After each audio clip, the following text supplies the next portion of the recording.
Bonjour à tous, je suis heureuse de te retrouver aujourd'hui pour cette nouvelle promesse.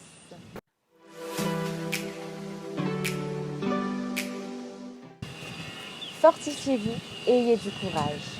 Ne craignez point et ne soyez point effrayés devant eux, car l'Éternel ton Dieu marchera lui-même avec toi. Il ne te délaissera point et ne t'abandonnera point. Deutéronome chapitre 31, verset 6. On apprend à connaître une personne, on connaît une personne lorsqu'on apprend à la connaître, lorsqu'on passe du temps avec elle. On sait si elle est plutôt attentionnée, joviale, patiente, ou encore si elle est plutôt intempestive, impatiente, colérique. Enfin bref, quand il y a des échanges, quand il y a une communication, lorsqu'il y a du temps qui est passé, qui se passe entre deux ou plusieurs personnes, on connaît ces personnes. Et c'est exactement ce que Moïse faisait avec Dieu. Il connaissait Dieu.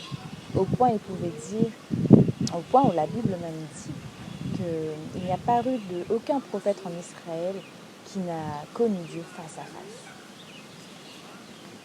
Je vais te rappeler un petit peu le contexte dans lequel ces paroles ont été prononcées par Moïse. Donc là, on est vraiment, Moïse, il est face au peuple d'Israël. Il annonce au peuple d'Israël qu'il va bientôt mourir et que ils vont se retrouver finalement sans Moïse. Et c'est une mort assez significative pour eux, puisque justement, c'est un instrument qui a été utilisé par Dieu. Il a fait des miracles et des prodiges. Il y a eu la mer qui a été séparée en deux, il y a eu la manne qui tombait du ciel, l'eau qui sortait du rocher. Et surtout, c'était quand même un instrument, un intercesseur entre Dieu et le peuple d'Israël, où là, il intercédait auprès de Dieu pour pouvoir demander finalement la grâce de Dieu et son pardon lorsque le peuple d'Israël se détournait de Dieu. Et certainement, si Moïse a prononcé ces paroles face au peuple et aussi face à Josué, envers Josué, c'est que finalement dans leur cœur il y avait cette peur, cette crainte de se retrouver seuls. Mais comment ils vont faire? Celui qui finalement intercédait pour eux, celui qui venait auprès de Dieu pour supplier son pardon, celui-là allait mourir. Mais comment ils allaient faire? Comment allaient-ils faire? Et certainement, la crainte était dans leur cœur, la crainte s'emparait d'eux. Et surtout, ils se retrouvaient face à des ennemis, à beaucoup de peuples qui étaient là, des ennemis face à eux. Mais comment ils allaient faire face à ces peuples nombreux? Plein de questions, plein d'incertitudes dans les cœurs, finalement un trouble qui s'élève là dans les cœurs. Et ça a été également le cas pour Josué, qui finalement, lui, se retrouvait avec la responsabilité de reprendre le peuple d'Israël.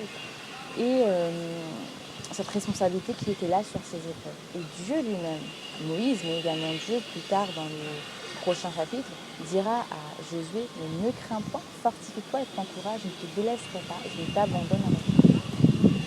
C'est vrai que nous vivons des circonstances assez particulières. On a là une pandémie, on a des bruits de guerre, et c'est vrai que nos cœurs peuvent être frustrés. On peut avoir de la crainte, on peut avoir une certaine peur dans le cœur. Et il y a peut-être aussi des défis qui se dressent devant toi, une montagne de défis, des choses qui finalement viennent s'emparer de toi, des défis, des circonstances, une maladie peut-être qui t'effraie, une nouvelle qui t'a effrayé, la perte peut-être d'un être cher qui finalement apporte cette crainte dans ton cœur.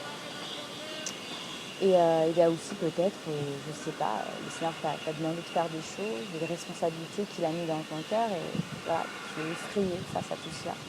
Et ton cœur s'alarme. Et le Seigneur aujourd'hui te le dit, ne t'effraie point, il ne t'abandonnera point. Il sera avec toi. Fortifie-toi et aie du courage parce qu'il sera avec toi. Fortifie-toi dans sa grâce, fortifie-toi dans sa parole, fortifie-toi dans son esprit parce qu'il sera avec toi. Si tu fais des dieux, celui qui marche devant toi, celui qui est la source de ton bonheur, il ne t'abandonnera pas. Alors ne t'effraie point et aie bon courage car il sera avec toi. Que le Seigneur te bénisse. À bientôt.